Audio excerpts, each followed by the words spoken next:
Eh bien, voilà une boulette de plus. Quand j'ai fait les découpes de mon plan de travail, à l'emplacement pour insérer mon robinet, j'ai prévu trop large. Alors, j'ai pris ce robinet qui était dans mon appartement et j'ai remarqué que j'avais du mal à passer les câblages dans le trou.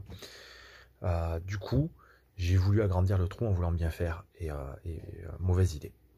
J'ai fait un trou de 50 là, alors qu'il faut prévoir dans les 30-40 grammes maximum, je crois.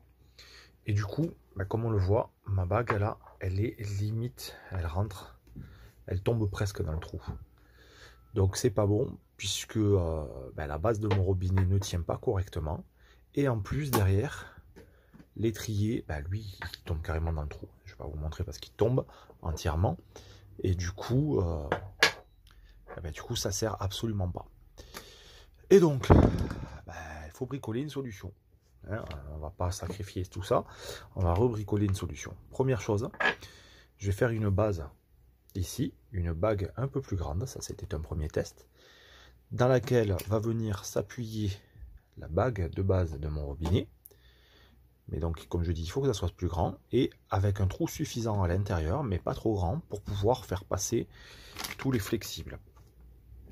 Ensuite, de l'autre côté, par le dessous, pour l'étrier, je vais faire une plaque carrée, comme celle-ci, mais plus grande. Pareil, je vais agrandir légèrement le trou pour pouvoir faire passer tous les flexibles. Et la base me permettra à l'étrier de venir forcer et serrer correctement. Bref, je me suis loupé, je suis un boulet, mais j'espère que je vais réussir à solutionner grâce à l'impression 3D.